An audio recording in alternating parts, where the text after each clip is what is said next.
The Gifted, Exposed. It's a play on how the government goes after a family who's on the run and fights to survive, according to the DV Guide of Spectrum, New York City, Time Warner. So, I'm not really familiar with the show. It's basically just the ending. I think it had to do with a bunch. It's like an X-Men group, except they're not connected with Xavier. There's Oscar Isaac, Jamie Chung, or some guy who looks like Oscar Isaac. Um, Jamie Chung, I thought, was pretty good. Not as bad as Dragon Ball Evolution or Sucker Punch. Felt like there was some acting there. But glad she finally got a chance after all this time. Wasn't really her full in over two instances. The effects are pretty cool. Good special effects. Good abilities for the X-Men. Which that was more part of the character. Which was more they could have done with that. Although I didn't really watch much anyway.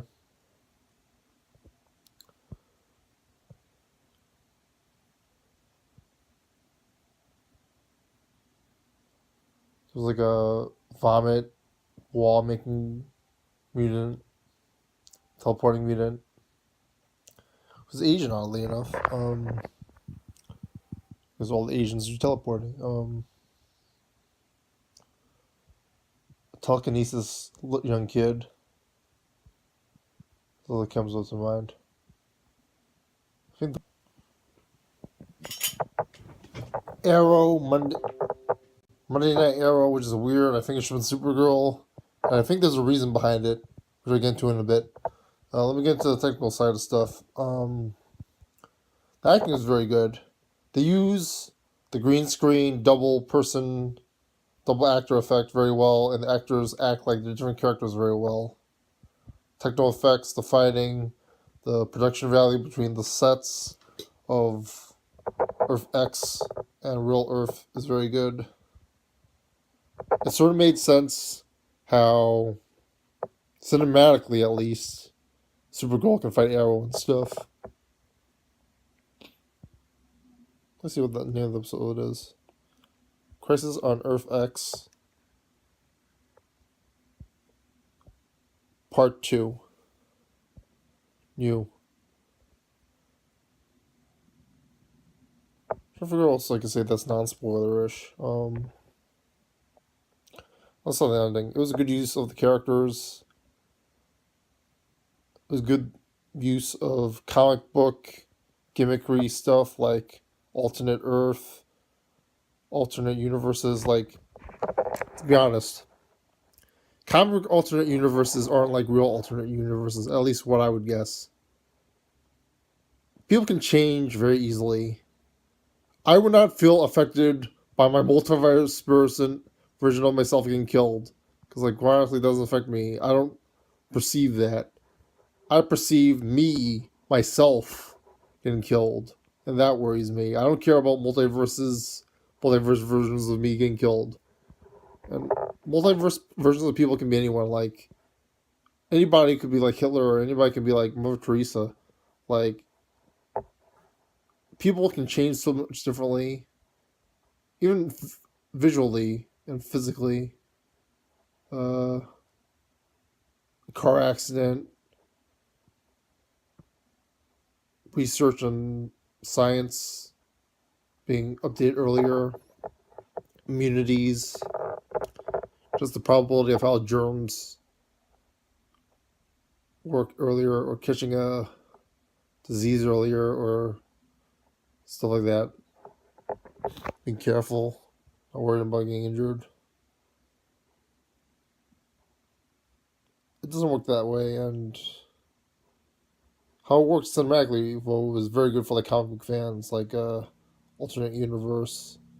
The whole thing about season 3 of Flash and season 3 of Legends of Tomorrow, or whatever season they're on, all about being the alternate universes. That works very well. Like, these effects would have unfathomable exponential stuff happening that would change stuff, but like from what we saw, it was pretty good. That's what I want to say about the spoiler free review of the Crisis on Earth X Part 2. I'll get into the spoiler review in the second half. So the spoiler half of Crisis on Infinite Earths Part 2. I didn't see Part 1, I only saw the end of Part 2, but I really liked what I saw. According to the Spectrum TV guide in New York City, Barry and Iris's wedding brings the gang together, but things go awry when villains from Earth K attack the ceremony. Yep, that's the whole thing. I had to check the info to make sure there was extra sense. I liked how they use all the characters. Alex Danvers cares about Kara. Earth X Arrow likes or takes care of Earth X Supergirl. There's a whole thing about, and her weakness would explain why Arrow was able to take her on.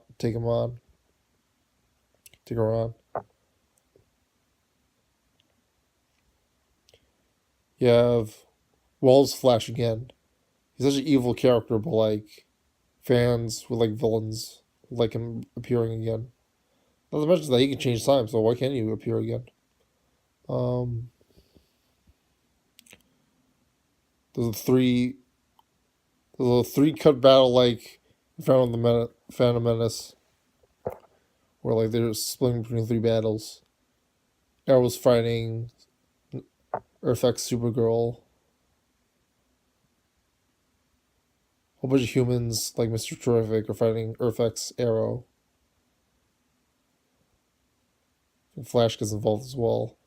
Flash helps Alex Danvers.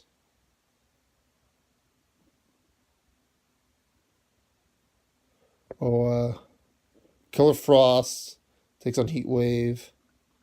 So that's cool. Fire over his ice thing. Heat Wave also takes on someone else. I remember. I think it was Alex Danvers.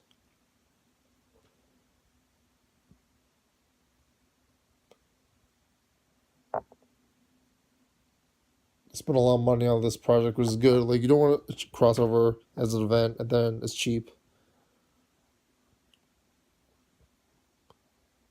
Again, as I mentioned before, it's not just the same guy playing not really playing two different characters, but just playing himself. Like in the original trailer for Back to the Future Part 2. It's like some really high-tech stuff here. And you have to give kudos to Stephen Amell. I forget the Supergirl's name. Supergirl, she plays Earth X Supergirl so differently. I was like, wow, they actually give her a chance to act, which is pretty cool.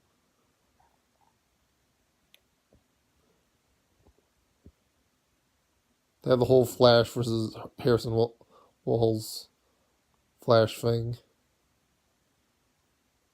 I thought they were gonna team up or something, but like that didn't happen. I think that could happen later. It's interesting what happened.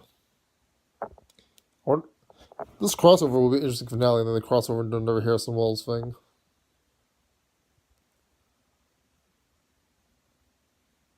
The Legion of Superheroes girl they didn't do much with.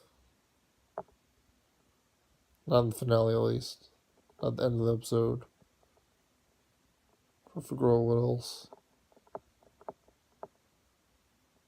Oh, there's the girl sneaking around Star Labs, which is pretty cool.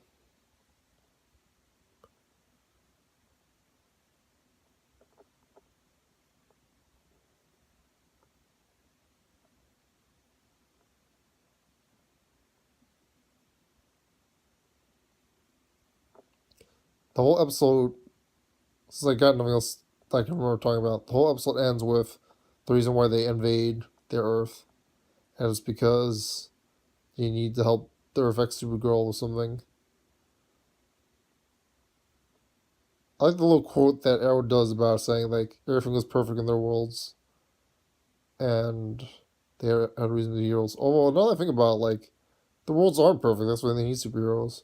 It's probably going to get into. Like, I don't know, I like how they made him, like, they didn't make the Earth X superheroes cartoony. Like, they're pathetic. They feel like real humans thanks to the acting. which is very good. I really like that.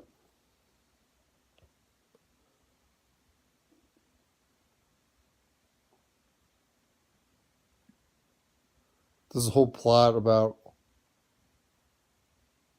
stuff that I need to get to help out or affect Supergirl, which is interesting.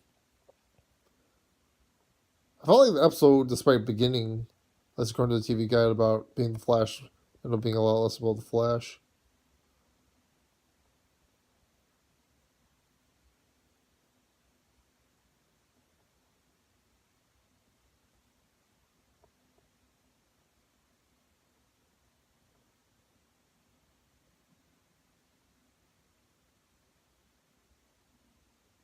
It's pretty much all I can think of at the top of my head. Is there anything else I put in the second part, I guess?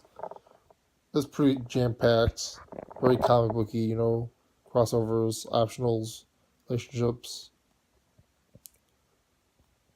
chemistries of heroes and villains and allies and enemies, nods to previous parts of the plot, and this whole alternate timeline thing and Flash thing and alternate universe thing, which is pretty cool.